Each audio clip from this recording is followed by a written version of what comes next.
ప్రేమగల తండ్రి, అద్వితీయమైన దేవా, ఆశ్చర్యకరములు చేయి ప్రభువా, మీ పరిశుద్ధ పాదములకే స్తుతులు చెల్లిస్తూ ఉన్నాం. ఇదిగో తండ్రి, ఈ శుభదినాన్ని మీరు జ్ఞాపం చేసుకుని దైవజనులు స్వార్థికులు ధన్నారం బలరాం గారిని జ్ఞాపం చేసుకొని అయా మీ కృప చూపించి నాడు ప్రభువా మీ సువార్తకు, మీ సేవకు, పరిచర్యకు ఎదురు తిరిగినటువంటి సౌలును సహితం దర్శించి నాయనా మరి తనను మార్చి మీ సేవకునిగా నాయన వాడుకున్న రీతిలో నాయన సహోదరులను కూడా మీరు జ్ఞాపం చేసుకొని మీ సువార్తకు నాయన మీ వాక్యానికి ప్రభా మీ చిత్తానికి వ్యతిరేకంగా నడుచుకుంటున్నటువంటి మీ దాసుని మీరు కనుగొని అనేకమైన పరిస్థితుల్లో అనేకమైన అనుభవాల గుండా నడిపించి అనేకమైన ఇరుకులలో ఇబ్బందుల్లో సహితం తోడుగా ఉండి నాయన అనేకమైన వ్యాధుల్లో బాధల్లో సహితం తోడుగా ఉండి విడిచిపెట్టక ఇదిగో ప్రభా మీ ప్రణాళిక మీ చిత్తము నీ బిడ్డ గ్రహించినట్లుగా మీరు కృప చూపించి ఇదిగో ప్రభా ఆయన ప్రభా మీ వైపు తిరిగినట్లుగా తన నాస్తిక జీవితాన్ని విడిచిపెట్టి యేసే దేవుడని ప్రభా ఈ లోకానికి ప్రకటించడానికి ఒక ప్రయోజనకరమైన పాత్రగా నాయన వాడబడినట్లుగా మీరు ఎన్నుకొని సిద్ధపరిచిన తీరును బట్టి మీకు స్తుతులు చెల్లిస్తూ ఉన్నాం. వారు చేస్తున్న పరిచర్యను దీవించండి, వారి కుటుంబాన్ని దీవించండి, వారి బిడ్డలను దీవించండి, ఆశీర్వదించండి. ఇంకా నాయన మీ దాసుడు అడుగు పెడుతున్న చోటు నెల్లును మీ దివ్యమైన కృప నుంచి ప్రభా అనేక చోట్ల మీకు మహిమకరమైనటువంటి పాత్రగా వాడబడినట్లుగా కార్యములను జరిగించండి. మీ కృప, మీ కాపుదల నాయన నీ బిడ్డకు ఎల్లప్పుడూ తోడుగా ఉంచండి. రానున్న దినాల్లో మరి ఇరుకులు, ఇబ్బందులు, శ్రమలు, శోధనలు ఎదురైనప్పటికీ ప్రభా నాయన విశ్వాస సహితమైన జీవితం కలిగి అనేక మందికి ప్రభా మార్గదర్శకంగా ఉండటానికి తన యొక్క మాట, తన యొక్క పరిచర్య, తన యొక్క ప్రార్థన, తన యొక్క ప్రయాస అంతా కూడా ప్రభా నాయన మీకు మహిమకరంగా ఉండునట్లుగా అయా నీ బిడ్డ కుటుంబానికి ఆశీర్వాదకరంగా ఉన్నట్లుగా మీరే మలుచుకొని ఇంకా కావలసిన జ్ఞానమును, వివేకమును ప్రభా మీరు అనుగ్రహించి ఆత్మపూర్ణులుగా చేసి ప్రభా అనేక చోట్ల వాడుకొనమని ఇదిగో ప్రభా మరి యూట్యూబ్ ద్వారా నాయన ఎంతమంది అయితే వింటున్నారో ప్రభా వారి హృదయాలన్నీ కూడా ప్రభా ప్రతిస్పందించినట్లుగా తండ్రి నాయన వారు కూడా యేసే దేవుడని తెలుసుకున్నట్లుగా నాయన మరి వారు కూడా తండ్రి నాయన మరి మిమ్మలను దేవుడిగా గ్రహించటానికి ఈ చిన్న ప్రయాస ప్రభా నాయన మరి వారందరికీ కూడా ఆశీర్వాదకరంగా ఉండునట్లుగా మీకు మాత్రమే మహిమ, ఘనత, ప్రభావములు కలిగినట్లుగా నాయన కార్యమును జరిగించి నాయన ఈ పనిలో నాయన మీరు వాడుకున్న ప్రతి బిడ్డను బట్టి మీకే స్తుతులు చెల్లిస్తూ ప్రతి వారిని పేరు పేరున దీవించి ఇంకనూ ఆశీర్వదించి అనేక మందికి ఆశీర్వాదకరంగా నాయన ప్రతి ఒక్కరిని కూడా వాడుకొని మీరే మహిమ పొందమని అదిగో తండ్రి ఈ శుభదినం మొదలుకొని నాయన సాక్ష్యం వింటున్న అనేక మంది బిడ్డలలో మీ ఆత్మకార్యమును జరిగించి మీరు మాత్రమే మహిమ పొందమని మా ప్రభువును రక్షకుడినైనా యేసు నామమున ప్రార్థిస్తూ నాం తండ్రి, ఆమేన్.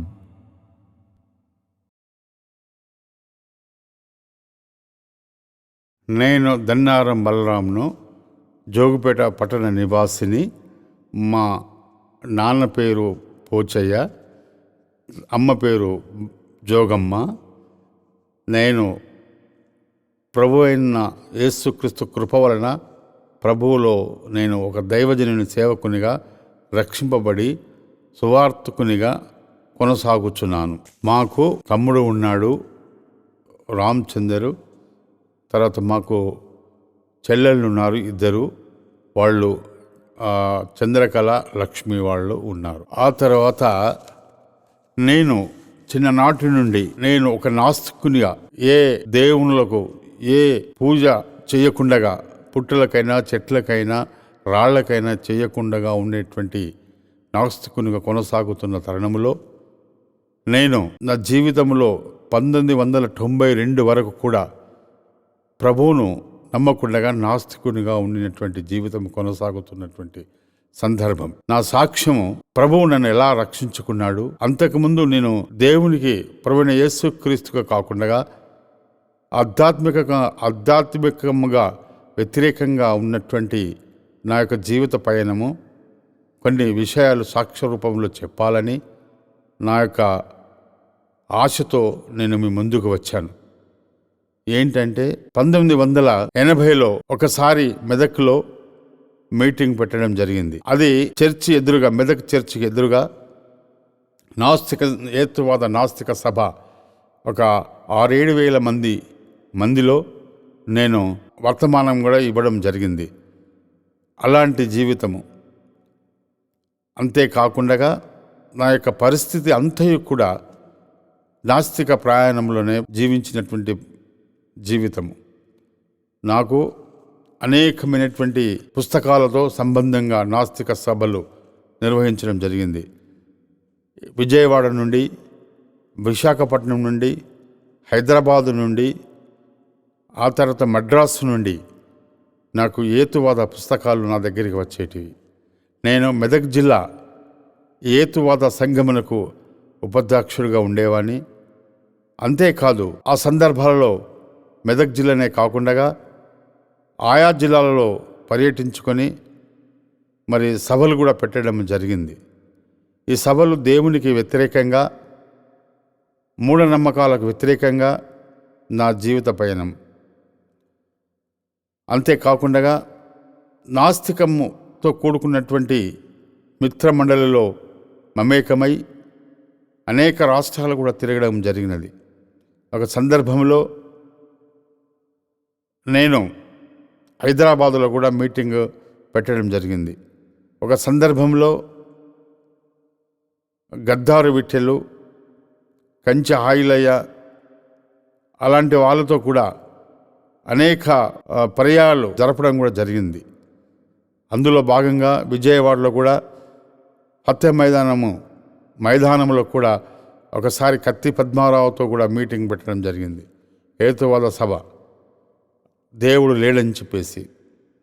అలాగనే సంగారెడ్డిలో కూడా మెదక్ జిల్లా Sangareddy head quarter Ambedkar statue ఎదురుగు కూడా నాస్తిక సభలు, హేతువాద సభలతో అంబేద్కర్ జయంతులు, వర్ధంతులు సంఘాలతో మమేకమై వారికి ప్రోత్బలంతో నేను చాలా కోఆపరేషన్ చేసుకుంటూ సభలు నిర్వహించడం జరిగింది. సమాజానికి సేవా దృక్పథంలో నేను పయనిస్తున్న తరుణంలో ఒకవైపు ఉద్యోగము, ఒకవైపు మరి శాస్త్రీయ దృక్పథంతో నేను ఒకసారి అలాగనే వెన్ ఐ వాజ్ ది నారాయణ్ ఖేడ్లో నేను ఫారెస్ట్ ఆఫీసర్గా ఉద్యోగం చేసినప్పుడు ఒకసారి కంటి మండలకు వెళ్ళడం జరిగింది.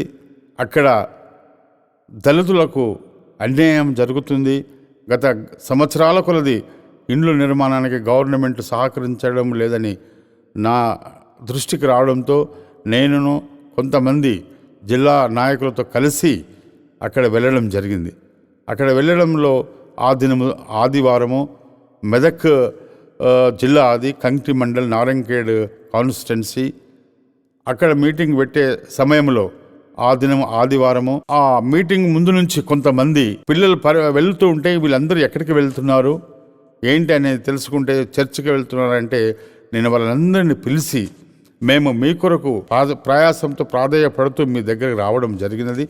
అయినా మీరు మమ్మల్ని లెక్క చేయకుండా మీరు సండే అని చెప్పేసి మందిరంకి వెళ్ళడం అది సబాబు కాదు, తప్పు అని చెప్పేసి వారిని పిలిచి దేవుడు లేడు, యేసు ప్రభువు లేడు, ఎవరూ లేరు, అది కరెక్ట్ కాదు అని చెప్పేసి నేను వాళ్ళను గట్టిగా మందలించడం, వాళ్ళ చేతిలో ఉన్నటువంటి అవేమి అని అడిగి తెలుసుకొని అవి బైబిల్లో అని చెప్పి తెలుసుకొని బయటికి తీసుకొని రమ్మని మేము జరుగుతున్న మీటింగ్ దగ్గరికి తీసుకొని వచ్చిన తర్వాత ఆ మీటింగ్లో ఉన్న బైబిల్ను 22 బైబిల్ను తీసి ముందు ఉన్న ఒక పెద్ద మోరి ఉంది, ఆ మోరిలో వేయించడం జరిగింది.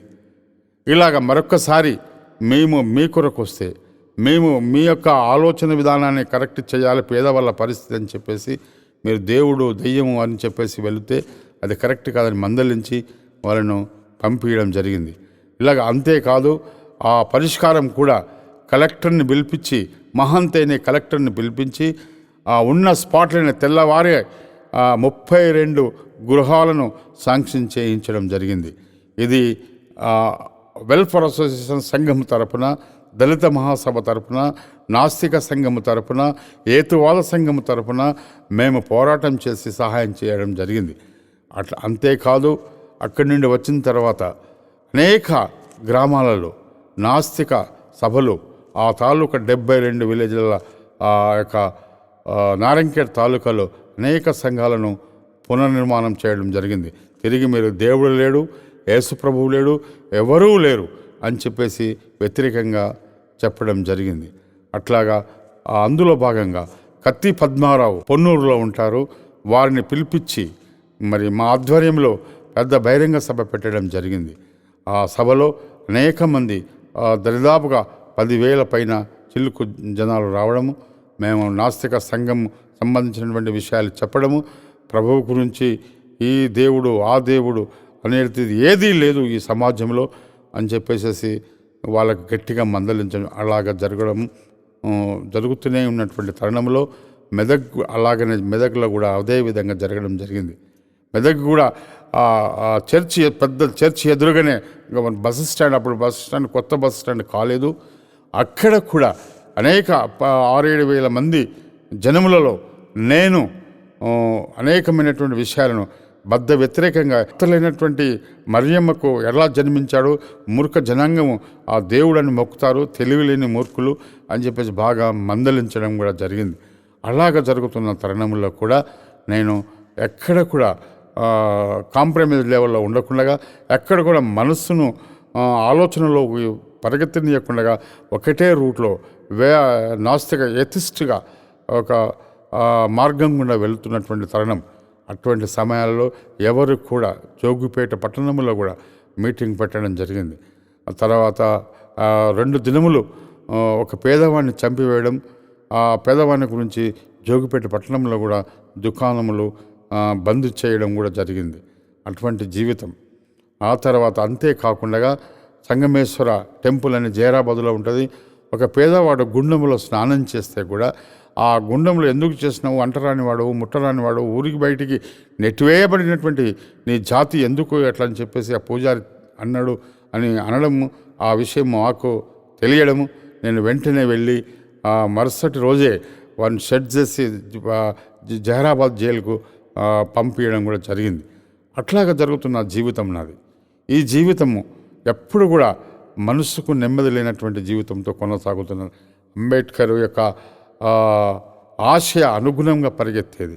ఆ తర్వాత నేను మా కుటుంబంలో నాకు జన్మించినటువంటి పిల్లలకు కూడా అదే నాస్తికత్వంలో ఉన్నటువంటి గౌతమ బుద్ధుని యొక్క, సిద్ధార్థ బుద్ధుని యొక్క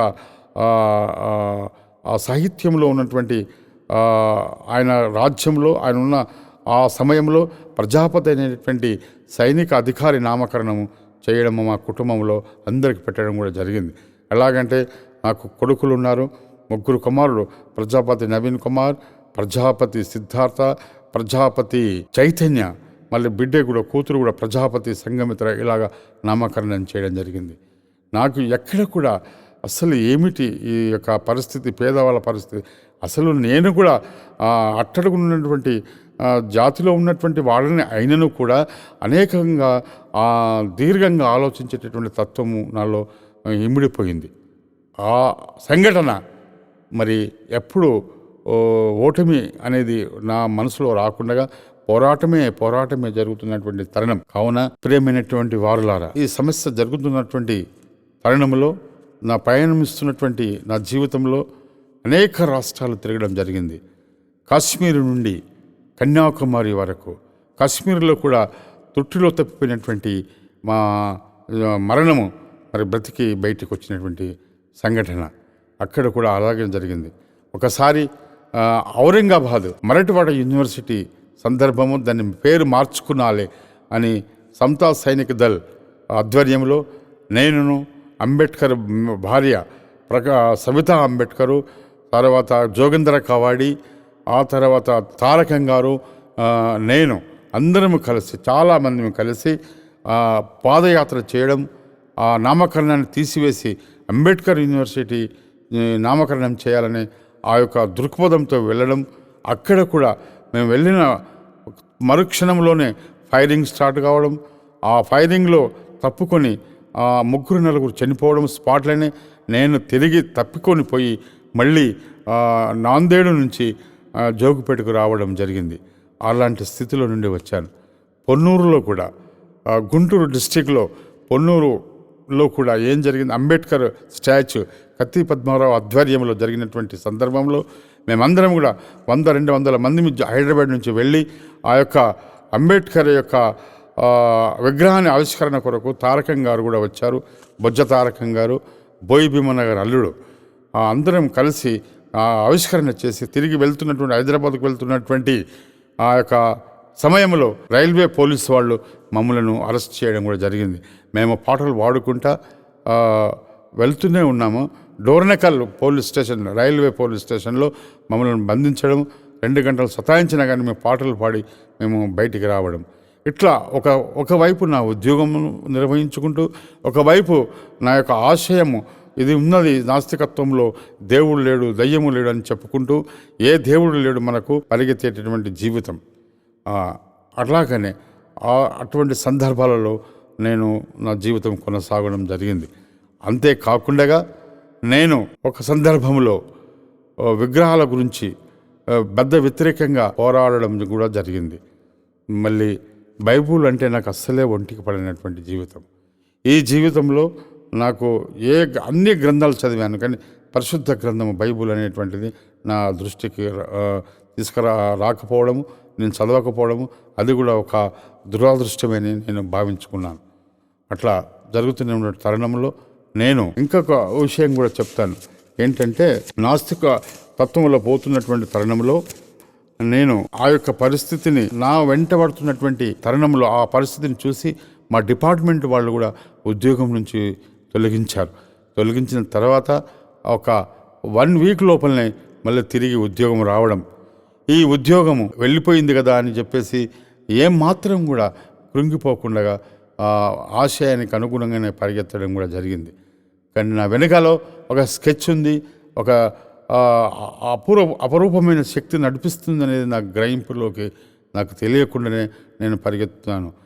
కానీ మనసుకు నెమ్మది లేకపోయేది. ఎప్పుడు అది వాళ్ళు వీళ్ళు, వాళ్ళు ఈ సంఘం ఆ సంఘం అని చెప్పేసి పరిగెత్తేటటువంటి మనస్సు ఏర్పాటు చేయడం జరిగింది. సంకుచిత భావనలతో ఒక నిరీక్షణ అనేది లేకుండా వెళ్ళిపోయేటువంటి జీవితం నాది. అటువంటి తరుణం ఒకసారి అలాగనే మేము ఆంధ్రప్రదేశ్కు నాస్తిక సంఘానికి సెక్రటరీగా నియమించడం కూడా జరిగింది. కొన్ని రోజులు కన్నాభిరామన్ గారితో, ఆ తర్వాత కంచ ఆయిలయ్య గారితో మాట్లాడడం, ఆ తర్వాత ఒకసారి అట్లాగనే మాట్లాడుతున్న తరుణంలో అక్కడ హైదరాబాదుకు మదర్ తెరెసా వచ్చింది. ఆమె కూడా మత ప్రచారకురాళ్ళు. ఆమెను కట్టుదిట్టంతో చేసి ఇంటికి వాపసు పంపించాలి, ఆ ఉన్న చోటికి ఎక్కడి నుండి అయితే వచ్చిందో అక్కడికి పంపించాలనేటువంటి ఆలోచనతోనే మేమందరం కలిసి నా ఆధ్వర్యంలోనే నేను వెళ్ళడం జరిగింది. నాకు ఒక నియమావళితో నన్ను నిర్ణయాత్మకమైన విషయముగా తీసుకొని నన్ను కొంతమంది పెద్దవాళ్ళు నన్ను పంపించారు. ఒక 5-6 మందిని కలిసి వెళ్ళి మదర్ తెరెసా దగ్గరికి వెళ్ళి ఒక అపాయింట్మెంట్ తీసుకొని, మీరు ఎందుకు వచ్చారు, why should you have to visit the Hyderabad, please go back అని మేము నినాదం చేయడం, ఆమె నాకు ఆర్గ్యూ చేయడం, అట్లా 17 నిమిషాలు మాట్లాడడం జరిగింది. ఆమె వినకపోవడం, అదే చెయ్యి బట్టి లాక్కొని వైఎంసీ సికింద్రాబాద్ ఆ గేట్ దగ్గరికి తీసుకొని బయటికి తీసుకొని, అది 1987లో. అంతకుముందు ఒకసారి వచ్చింది జయశంకర్ గారు, కె జయశంకర్ గారు ప్రొఫెసర్, అప్పుడు ఉస్మానియా కాలేజీలో, యూనివర్సిటీ కాలేజీలో ఆయన రిజిస్ట్రార్గా ఉండేది. ఆ మొట్టమొదట వచ్చేసి ఆ తరుణము అప్పుడే మేము చిన్నపిల్లలుగా ఉండేవాడిని. అది మొదటిసారి, ఇది 2వసారి అని మాకు తెలిసిన తర్వాత నేను ఆ సమయంలో నేను ఒక బాధ్యతగా నాస్తిక సంఘానికి ఉన్నటువంటి సమయం అది. అందువలనే ఆమెను తీసుకొని వెళ్ళి చేయి బట్టి లాగి బేగంపేట ఎయిర్ఫోర్స్కి తీసుకొని వెళ్ళి, మరి ఏరోడ్రామ్కి తీసుకొని వెళ్ళి ప్లేన్లో వాపసు పంపించడం జరిగింది. ఇలాగ జరిగింది. నా పరిస్థితి అంతా నాస్తికత్వంలోనే ఉండిపోయేది. నాస్తికత్వంలోనే ఉండిపోయింది. ఒకసారి బస్సులో మేము వస్తుండగా పేపర్ కాళ్ళ కిందికి పడితే, న్యూస్ పేపరు ఒక పక్కన కూర్చున్న వాళ్ళు కాళ్ళ కింద ఆ పేపర్ పడ్డది అంటే, ఆ పేపరు ఏముంది పేపర్ కింద పడితే తీసుకోవాలంటే వాళ్ళు మొక్కండి అంటే, ఎందుకు మొక్కడం, అది సరస్వతి అంటే సరస్వతి అయితే మీకు కావచ్చు, అది దేవత మీకు, మాకు అది కాదు, అది నమ్మకూడదు, మీరు కూడా ఆ సరస్వతి ఉంటే సరస్వతి జడబట్టి లాగుతా అనేటువంటి పరిస్థితిలో నా బ్రతుకు పయనించేటువంటి జీవితం, అటువంటి స్థితిలో ఉన్నటువంటి వాడిని. ప్రతి సంవత్సరము సంగారెడ్డి పట్టణంలో స్టాచ్యూ దగ్గర, అంబేద్కర్ స్టాచ్యూ దగ్గర 6 సంవత్సరములు జయంతి జరపడం జరిగింది. ఇలాగనే జరగడం జరిగింది. మరి అంతేకాకుండా హైదరాబాద్ ట్యాంక్ బండ్ దగ్గర కూడా 2 సార్లు బహిరంగ సభ పెట్టడం జరిగింది. కత్తి పద్మారావు కూడా వారు వచ్చారు అక్కడికి, మీరా కుమార్ కూడా వచ్చారు, తర్వాత రామ్ విలాస్ పాస్వాన్ కూడా వచ్చారు. ఆ తర్వాత ఒక సందర్భంలో కాన్సీరామ్ గారు కూడా వచ్చారు. ఇలాంటి నాస్తికత్వంలో నేను కొనసాగుతున్నటువంటి జీవితం కావున మన ప్రియ సంగమా, నేను ఏంటంటే నా బాధ ఏంటంటే అసలు ఒక గురి లేనటువంటి జీవితం పయనిస్తున్నాను. నాకు అప్పటికే పిల్లలు, మరి అంతా ఉద్యోగము, బాధ్యతంగా వెళ్తూనే ఉన్నాను. మరి నా గమ్యం ఎక్కడికి వెళ్తుంది అనేది ఆలోచనలోకి వెళ్ళకుండా నేను పరిగెత్తుతున్నాను. ఇటువంటి సమయం నాది. కానీ ఈ సమయానికి నన్ను గుర్తెరిగి ఈయనకి ఎట్లా వెళ్తున్నాడని ఎవరు కూడా నా ముందు వచ్చి మాట్లాడేవారు కారు, ఎవరు కూడా నా ముందు వచ్చి అడిగేవారు కారు. అటువంటి నాకు ఎవరు ఎదురుగా మాట్లాడాలనేటువంటి ఆంభావము కూడా ఒకటి ఉండిపోయేది. ఎందుకంటే నేను ఒక సెక్రటరీని, నేను మెదక్ జిల్లాకి నేను ఒక అధికారిని, ఇవన్నీ ఉండేటివి. ఏదైనా నాకు రియలైజేషన్ లేకపోవడం వల్ల అదొక మిస్టేకే అని నేను ఊహించుకున్నాను. కాబట్టి ఆ తరుణంలో, కొనసాగుతున్న తరుణంలో మరి అట్లాగా 22 సంవత్సరములు వెళ్ళడం జరిగింది నా జీవితము. 22 సంవత్సరములు మరి నా జీవితంలో నాస్తికత్వంలో కొనసాగడం జరిగింది. నాకు దీనికి మొత్తం ఈ విధంగా కావడానికి కారణము నాస్తికత్వంలో పునాదులు వేసుకోవడం కారణం ఏంటంటే సాహిత్యం జరిగేది. నా దగ్గరికి నెలకు 5-6 మ్యాగజైన్స్ వచ్చేటివి. నాస్తిక యుగం, నాస్తిక మార్గం, హేతువాదము, ఫ్రీ థాట్, ఆవుల Sambasivarao Andhra Pradesh Andhra university vice chancellor ఆవుల సాంబశివరావు కూడా నాకు ఫ్రీ థాట్ అనే మ్యాగజైన్ పంపించేది. ఇలాంటి తరుణం నా జీవితంలో కొనసాగుతున్నది. కానీ నాకు నా జీవిత గమ్యం ఎటు ప్రయాణిస్తుందో అనేది నా మనసు నాకు చెప్పలేకపోయింది. అదేవిధంగా తర్వాత ఎంఈ రామూర్తి నక్సలిజం నుంచి సుప్రీంకోర్టులో పోరాటం చేసే వ్యక్తి, ఆయన కూడా నాకు చెప్పేవాడు అప్పుడప్పుడు, ఏం లేదయ్యా, దేవుడు లేదు, ఏం లేదు అని చెప్పేవాడు. అలాంటి జీవితం కొనసాగుతున్నటువంటి సమయం. ఆ తర్వాత వీళ్ళందరూ నా చుట్టూ ఉండేది, నేను వాళ్ళ దగ్గరికి వెళ్ళేది.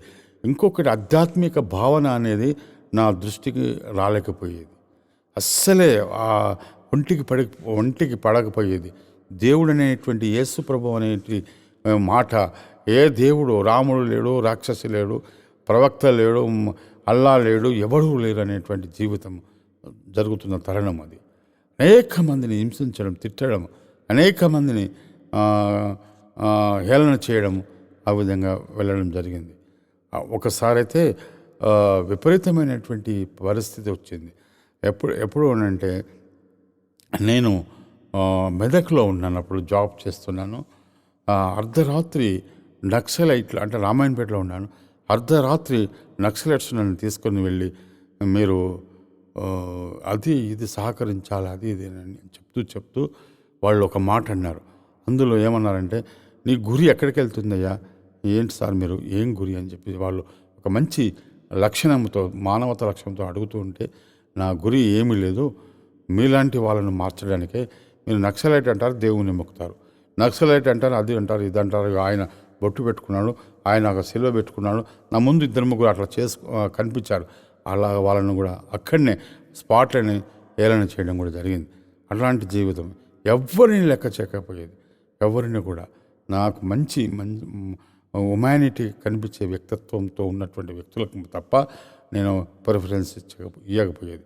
అది ఎప్పుడు కనిపించేది, ఎప్పుడు బయటపడకపోయేది. మానవుల యొక్క ఆలోచన విధానం తర్వాత అర్థమయ్యేది. నాకు ఇది మనసు తెలుసుకోవాలంటే చాలా ఇబ్బంది అని, మన ముందే ఎవరు బాధపడుతున్నారో వాళ్ళకి సహకరించడమే మానవత లక్షణం అని చెప్పి పరిగెత్తేటటువంటి జీవితం. ఇట్లా జరుగుతున్నటువంటి జీవితం నాది. అంతేకాదు, అనేక పుస్తకాలు చదివిన బైబిల్ మాత్రం ముట్టకపోయేది. నేను చేసేటటువంటి విషయాలు కొన్ని మీ దృష్టికి తీసుకురాకపోవడం కూడా నాకు బాధ అనిపిస్తుంది. ఎందుకంటే తీసుకురావాలనేది కూడా బాధ అనిపిస్తుంది. ఎందుకంటే మనుషులు నచ్చినటువంటి విషయాలలో కూడా నేను డిస్టర్బెన్స్, అసలు దేవుడు అనే మాట నా ఒంటికి పడకపోయేది. ఒకసారి శ్రీశ్రీ గారు బిహెచ్ఎల్లో కమ్యూనిటీ హాల్లో అక్కడికి వచ్చిన తర్వాత కూడా శ్రీశ్రీ గారిని కూడా మళ్ళీ గోరా గారు విజయవాడలో ఉంటారు, వారిని కూడా వారి మధ్యలో నేను మాట్లాడుతూ, అక్కడ దుత్త బాబురావు అని ఒక అతను ఉండేది.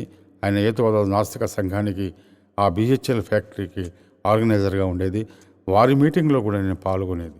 ఆ తర్వాత అలాగనే డాక్టర్ మిత్రా గారని హిమాయత్ నగర్ హైదరాబాద్లో ఉంటాడు. ఆయన కూడా మరి దరిదాపుగా రోజుకు 5 డబ్బులు సిగరెట్లు తాగేటటువంటి మనిషి. అది ఆయనకు మంచితనమే ఉండేది. ఇది మంచిది, ఆయనకు అలవాటు ఉందని, ఆయన చెడు అని నేను గ్రహించకుండా ఆయనతో స్నేహం చేసి ఆయన కూడా ఆలోచించండి, ఆచరించండి, అనుసరించండి అనే పుస్తకాలు రాశాడు.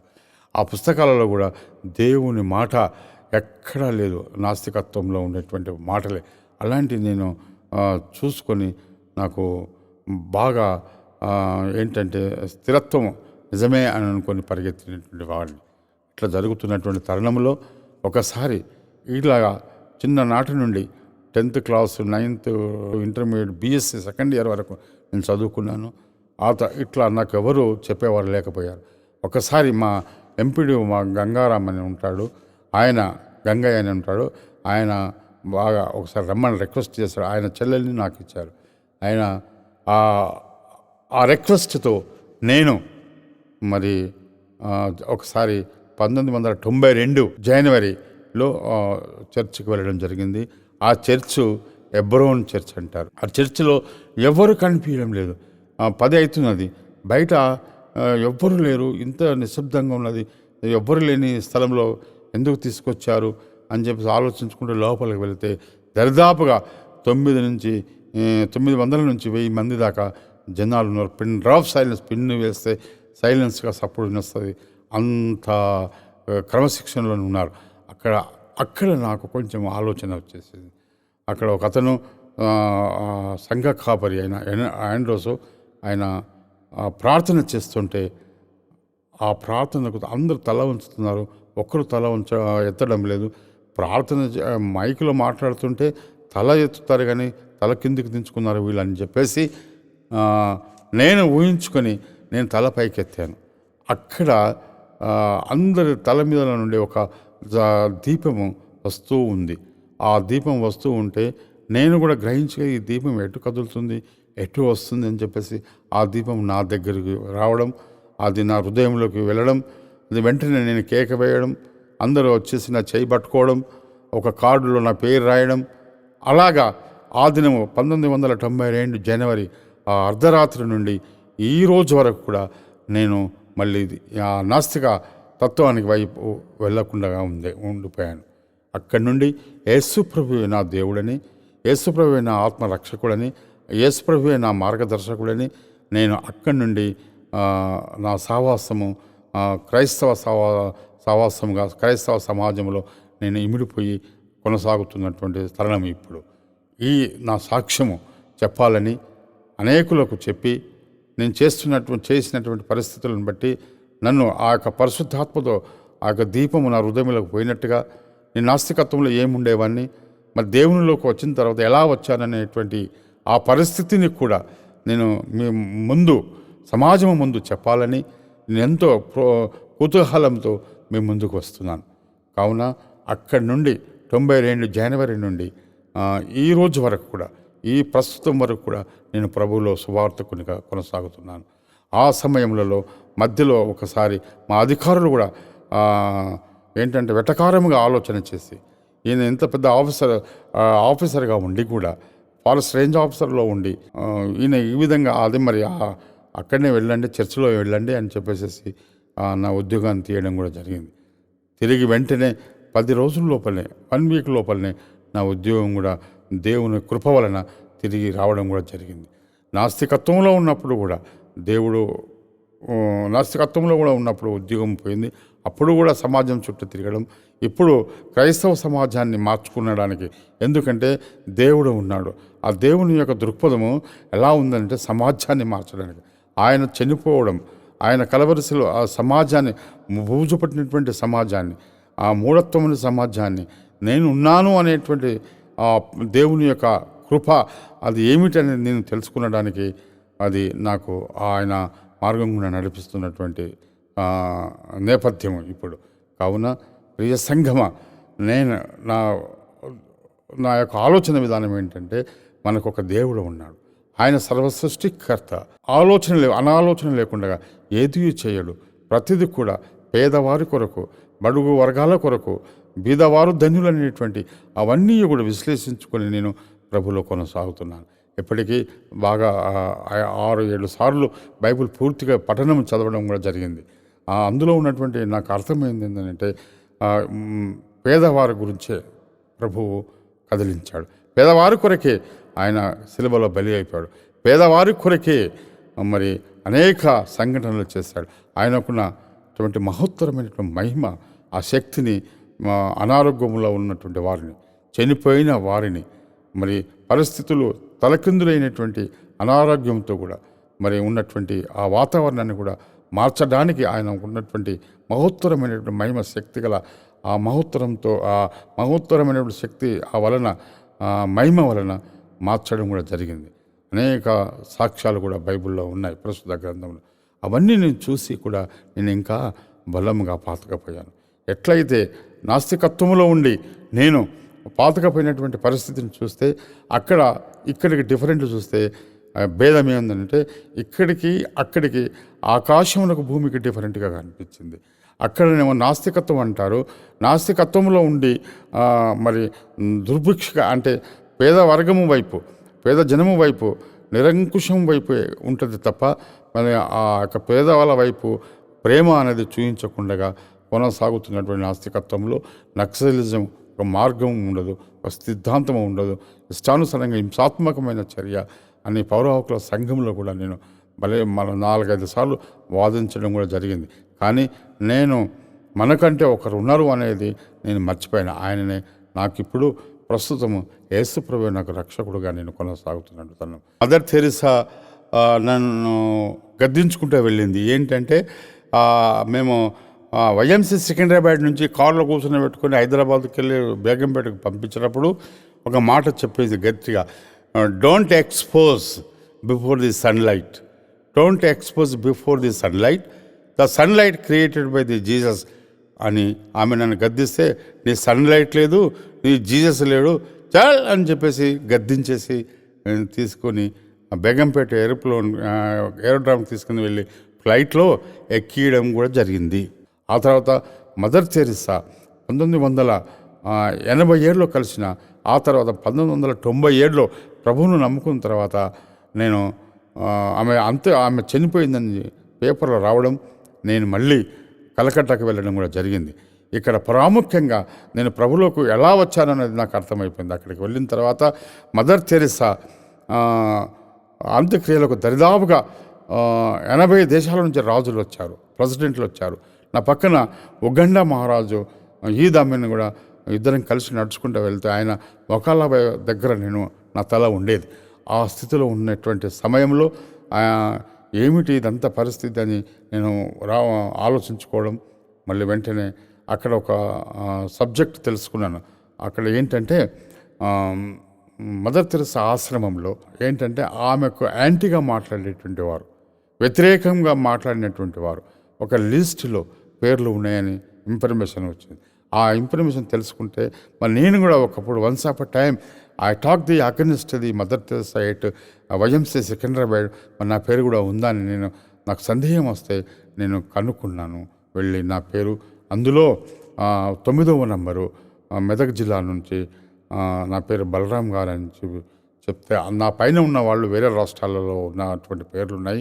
నా పేరు ఆంధ్రప్రదేశ్ హైదరాబాద్ బలరాం గారు నాస్తిక సంఘము అని చెప్పేసి అందులో రాసి నా కొరకు 10 సంవత్సరములు ప్రార్థన చేయడం, అది నేను గ్రహించాను. ఆ 10 సంవత్సరాల ఆ ప్రార్థన ఈరోజు వరకు కూడా నేను కొరకు ప్రార్థన చేస్తున్నామని అక్కడ నన్స్ వాళ్ళు ఒక 5-6 మంది నన్స్ నాకు కలవడం, నేను వాళ్ళకి కలవడం, వాళ్ళతో మాట్లాడడం జరిగింది. వాళ్ళు ఇప్పటి వరకు ఈ రోజు వరకు కూడా, అంటే నేను కలిసే రోజు 97లో సెప్టెంబర్లో చనిపోయినటువంటి మదర్ తెరెసా ఆ రోజు వరకు కూడా నా కొరకు ప్రార్థన చేసేటువంటి పరిస్థితి నేను కనుగొన్నాను. అది చూసి నా హృదయం కదిలిపోవడం, నేను దాన్ని మళ్ళీ ఇంకా ఏడ్చుకుంటా 2 రోజులు నాకు రెస్పెక్ట్గా ఒక గెస్ట్ హౌస్ ఇచ్చేసి మళ్ళీ నాకు 2 రోజుల తర్వాత హైదరాబాదుకు పంపడము, నేను ఏడ్చుకుంటా రావడం, ఇది నిజమైన సేవ ప్రజలకు, ఇది నిజమైన తలంపు, నిజమైనటువంటి ఆలోచనతో కూడుకున్నటువంటిదని నాకు మంచిగా రూఢిగా అర్థం కావడం. మళ్ళీ అందులో నేను నేను ఆలోచించింది ఏంటంటే, నేను రిటైర్డ్ అయిన తర్వాత ఒక సువార్థకునిగా అనేక జనాలలో, అనేక గ్రామాలలో, అనేక పట్టణాలలో వెళ్ళి మరి నేను చేసిన నాస్తికత్వం నుండి నేను మరి ఆధ్యాత్మిక భావనలో ప్రభువైన సర్వసృష్టికర్త నిజమైన నిజదేవుడని యేసుప్రభు అని నేను తెలుసుకున్నాను. ఆ విషయం చెప్పాలని, ఆ విషయాన్ని అనేక మందికి చెప్పాలని నా యొక్క కుతూహలంతో నేను ముందుకు సాగుతున్నాను.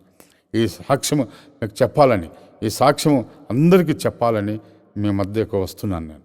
కావున అంతేకాకుండా ఒకసారి దేవుని సేవకులు మా గృహానికి రావడం, అక్కడ స్థలం సరిపోకపోతే సేవకులకు ఒక అద్భుతమైనటువంటి అమెజిన్ జరిగింది నా కుటుంబంలో. ఏంటంటే సేవకులకు ఒక గృహము కావాలి అని చెప్పేసి నేను తలంచుకుంటే, బయటికి వచ్చిన తర్వాత ఆలోచించుకుంటూ ఆ దినం సండే, ఆ దినం నేను మందిరంకి వెళ్తుంటే ఒక అతను వైశ్యువులు, ఆయన డబ్బున్నవాడు, మా జోగిపేట పట్టణంలో, ఆ జోగిపేట పట్టణంకు అద్భుతమైనటువంటి సాక్ష్యం ఉంది. ఆ సాక్ష్యం ఏంటంటే ఆంధ్ర మహాసభ, ప్రథమ మహాసభ జోగిపేటలో జరగడం.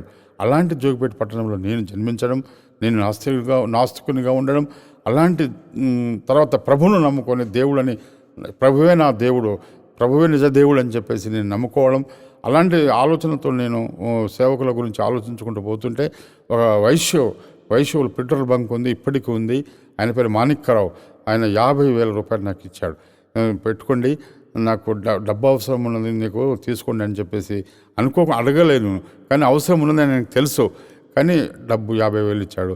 ఈ రోజు వరకు 5-6 సార్లు డబ్బు ఇస్తే కూడా మీకు నాకు ఇచ్చేది లేదు, మీరు పెట్టుకోండి, మంచిగా చేయండి, దేవుని ఆలోచనలో ఉన్నారు మీరు అని చెప్పేసి ఒక సాధువుగా మారిపోయే అవకాశాలు కనిపిస్తున్నాయి అని ఆయన గ్రహించేసి, అన్యుడైనను నన్ను గ్రహించేసి నాకు ఆ విధముగా సహకరించిన. ఈ రోజు వరకు నేను అతనికి ఇచ్చినా కానీ తీసుకోలేదు.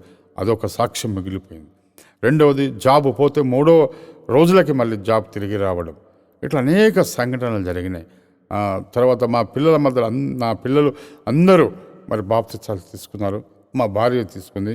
మా అమ్మ చనిపోవడం, అంత్యక్రియలు కూడా క్రైస్తవిజంలోనే జరగడం జరిగింది. మా అమ్మను కూడా ఒక్కసారి నాస్తికత్వంలో ఉన్నప్పుడు మా అమ్మను కూడా మరి దుర్భాషలతో మన తిట్టడం, కొట్టడం కూడా జరిగింది. విననటువంటి దుర్భాషతో తిట్టడం జరిగింది. అలాంటి జీవితం కొనసాగేది నాస్తికత్వంలో. అటువంటి జీవితం నుండి ప్రభువైన యేసుక్రీస్తు నిజదేవుడు నేను అని నాతో మాట్లాడుకుంటూ వస్తున్నాడు. ఈ నేపథ్యంలో నేను అనేకులకు సాక్ష్యం చెప్పాలని నా ఆలోచన. అంతేకాకుండా మరి కొన్ని విషయాలు చెప్తుంటే చాలా దుఃఖంగా వస్తుంటుంది. ఒకసారి నాగ్పూర్ నుంచి పాదయాత్ర ఔరంగాబాద్ మరాఠవాడ యూనివర్సిటీ మార్చడానికి వెళ్తుంటే మధ్యలో వినోబా భావి ఆశ్రమం ఉంది. వినోబా ఆశ్రమంలో అనేక అవి ఉన్నాయి, ఆవులు అవి ఉన్నాయి. ఆయనను కూడా బాగా తిట్టేసి వెళ్ళిపోవడం జరిగింది. ఇటువంటి నేపథ్యం జరిగింది ఈ నాస్తికత్వంలో. అంత చక్కటి హింసాత్మకమైనటువంటి అసలు సమయాన్ని దుర్వినియోగం చేసేటువంటి పరిస్థితుల్లో ఉన్నటువంటి నా జీవితము అక్కడి నుండి మరి మంచి మార్గం గుండా నిజ జీవితంలో నిజమైనటువంటి సాధు అంటే సాధనముగా నన్ను ఎన్నుకున్నటువంటి ఆ యొక్క దేవునికి నేను ఎంతో రుణస్థుడుగా ఉన్నాను. అది మనందరి ముందు నా సాక్ష్యం చెప్పాలన్న ఆలోచన. కావున ప్రియ సంఘమ, ఎక్కడైనా కానీ సిద్దిపేటలో కూడా పెట్టాను బాగా మీటింగ్, నాస్తిక మీటింగ్. ఆ తర్వాత సిద్దిపేటలో మల్లారెడ్డి అని ఒక హెడ్ మాస్టర్ ఉండే, ఆయన నాస్తికత్వంలో ఆయన ఆ తాలూకాకు ప్రెసిడెంట్ ఉండే, అక్కడ పెట్టాను. తర్వాత ఉద్యోగం ఒక అనేక రకాలుగా. కానీ దేవుడు ఉన్నాడంటే హెల్ప్ చేయకపోయేవాడు. దేవుడు లేడు అని చెప్పండి, నేను మీకు సహాయం చేస్తా. అట్లా జోగిపేట పట్టణంలో కూడా ఒక మర్డర్ చేస్తే దేవుడు లేడని ఆయన ఒప్పుకుంటే వాళ్ళకు ఉద్యోగము ఇప్పించేసేటువంటి ప్రభుత్వం నుంచి ప్రాధేయపడి ఇప్పించడం జరిగింది. ఇప్పటికీ వాళ్ళు సాక్ష్యం ఉన్నారు వాళ్ళు. అలాగే అల్లాదుర్గులో కూడా మరి జంట హత్య జరిగింది. వాళ్ళ భార్యలకు కూడా సోషల్ వెల్ఫేర్ నుంచి జాబ్ ఇప్పించడం జరిగింది. ఒకసారి సత్యసాయి బాబా గారు పుట్టపర్తి గారు బిహెచ్ఎల్కి వస్తున్నారని ఇన్ఫర్మేషన్ అక్కడ అప్పుడు డాక్టర్ మిత్రా గారు హిమాయత్ నగర్ ఆయన అంకుపంచర్ డాక్టర్, ఆయన ఏతువాది తెల్లాపూర్లో మీటింగ్ జరగడం, అక్కడ ఉన్నటువంటి తెల్లాపూర్లో ఉన్నటువంటి సర్పంచ్ కుమార్ గౌడ్ అని ఉండేవాడు. వాళ్ళందరం కలిసి మేము ఒక ప్లాన్ వేద్దామని వెళ్ళిన తర్వాత సాయిబాబా గారు వస్తున్నారు. అప్పుడు కిరోసిన్ కొరత ఉంది. మెదక్ జిల్లా తెలంగాణలో కిరోసిన్ కొరత ఉండడంతో మేము ఒక ఆలోచన వచ్చేసింది. ఒక 5 డ్రమ్ములు వాటర్ తీసుకొచ్చి బిహెచ్ఎల్ మెయిన్ గేట్ దగ్గర పెట్టడం. ఆ తర్వాత సాయిబాబా వస్తున్నారని ఇన్ఫర్మేషన్ రావడం, రెడీగా ఉన్నాం, వచ్చేసారు. సాయిబాబా గారు రావడంతో కారు ఆపి, అయ్యా మీరు కిరోసిన్ మా దగ్గర కొరత ఉంది, మీరు నీళ్ళలో చెయ్యి ఇట్లా వాళ్ళిస్తే మరి కిరోసిన్ అవుతుందని చేయబెడితే అని చెప్పేసి మాకు మీరు మహిమయుక్తమైనటువంటి మహిమలు చేస్తారట, విభూతులతో మీరు ఆశ్చర్య క్రియలు చేస్తారని విన్నాము. ఇక్కడ కూడా నీరును కిరోసిన్ సిద్ధపరిస్తే పేదవాళ్ళకి ఇస్తామని చెప్పేసి గట్టిగా అనడం, మరి ఆ మాటకు అంగీకరించకపోవడం సాయిబాబా, మరి లేకుంటే మీరు తిరిగి హైదరాబాద్కి వెళ్ళిపోండి, ఇక్కడ లోపలికి ఎంటర్ కావడానికి వీలలేదని చెప్పి గట్టిగా మందలిస్తే సాయిబాబాను పుట్టపర్తి సాయిబాబాను హైదరాబాద్కు తరిమి వేయడం కూడా జరిగింది. అది తెల్లాపూర్లో ఒక మంత్రగాళ్ళు ఉన్నారు. శాతవాడి బాణవాదులను చేస్తున్నటువంటి సమయం పట్టిస్తున్నారు మంత్రగాళ్ళ మంచంకోల బాబా అంటే ఆ మంచంకోల బాబా దగ్గరికి కూడా వెళ్ళి ఆ మంచాన్ని మోసుకోవడం, మరి బాణవతులు చాతవాళ్ళు చేస్తున్నారని మరి పట్టియండి అని అంటే, మీరు కావాలని మమ్మల్ని హింసిస్తున్నారని అంటే వాళ్ళను జైలుకు పట్టియడం కూడా, సెంట్రల్ జైలు మెదక్ జిల్లా సెంట్రల్ జైలు కూడా పట్టియడం జరిగింది. ఇది కన్సర్న్ అది తెల్లాపూర్లో, తర్వాత కిచ్చన్నపల్లిలో కూడా ఆ సంఘటన జరగడం, మంచంకుల బాబా అనే వ్యక్తిని జైలుకు పంపడం కూడా జరిగింది. ఆ తరుణంలో నేను హేతువాద సంఘములకు వైస్ ప్రెసిడెంట్ మెదక్ జిల్లాకు ఉండేవాడిని. నేను హైదరాబాద్ నుంచి 100 మందిని గుంటూరు జిల్లా పొన్నూరు గ్రామంలో చౌరస్తాలో, ఒంగోలుకి హైవే రోడ్ చౌరస్తా, అక్కడ హైయెస్ట్ అంబేద్కర్ బొమ్మ ఆ టైంలో ఉండేది, అక్కడ పెట్టడం కూడా జరిగింది. 100 మందిని తీసుకుపోవడం, మళ్ళీ వెళ్తూ డోర్నకల్ జైల్లో పడిపోవడం, నేను పాటలు పాడుకుంటూ బయటికి వెళ్ళడం. ఎట్లా పాటలు పాడినామంటే, అందుకో దండాలు బాబా అంబేద్కర్ అంబరాన ఇట్లా ఈ విధంగా పాటలు పాడుకుంటూ అనేక మందిని ఉత్తేజంతో చేసుకున్నటువంటి జీవితం నాస్తికత్వంలో ఉన్నప్పుడు, అక్కడి నుండి ప్రభువు నన్ను సంరక్షకునిగా నడిపిస్తున్నటువంటి రియలైజేషన్ జీవితంలో వచ్చిన. అట్లా అనేక సంఘటనలు జరిగాయి. కానీ దేవుడు అంటేనే పడకుండా నాకు అటువంటి జీవితం నుండి నన్ను బయటకు తీసుకొచ్చాడు యేసయ్య. ఇప్పుడు నేనున్నాను, నన్ను వెంబడించు అని అంటున్నాడు. ఆ సాక్ష్యం మీ ముందు చెప్పాలని నాకెంతో కుతూహలంతో మీ ముందుకు వచ్చాను. ప్రార్థన. పరిశుద్ధుడైన మా తండ్రి, మీకు వందనాలు స్తోత్రాలు చెల్లిస్తున్నాం. మీ నామనకు మహిమ తెచ్చుకుని తండ్రి, నీ దాసుడు బలరాం గారి కొరకు ప్రార్థిస్తున్నాం తండ్రి. తను నాయన మరి నాస్తిడిగా ఉండి ఎంతోమందిని బాధ పెట్టినప్పటికీ తిరిగి ప్రభా ఆ నాస్తికుని మీరు ఎన్నిక చేసుకున్నందుకు వందనాలు చెల్లిస్తున్నాం. సజీవుడైన దేవుడని, మీరు లోకానికి రక్షకుడని తెలియపరుస్తూ అనేక చోట్ల సాక్ష్యం చెబుతూ ఎంత హేతువాదిగా ఉన్నాడో అంత మీకోసం నాయన మరి సాక్షి నిలబడి యేసే దేవుడని రుజువు చేసుకున్నందుకు వందనాలు చెల్లిస్తున్నాం.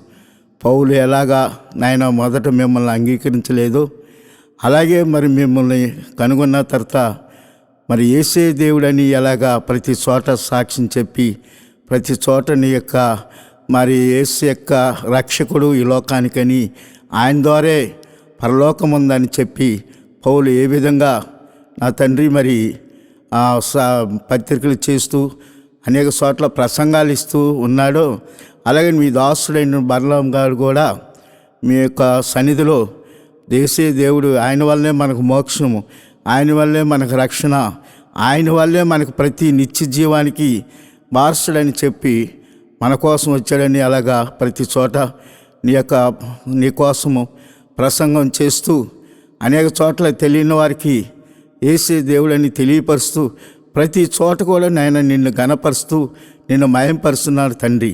అలాంటిది నాయన మరి తన సాక్ష్యం అనేక వారికి ప్రభా యూట్యూబ్లో ఛానల్లో మరి వినిపిస్తున్నప్పుడు వినే ప్రతి వారి జీవితాల్లో మార్పు చెందేలాగా సహాయం చేయండి.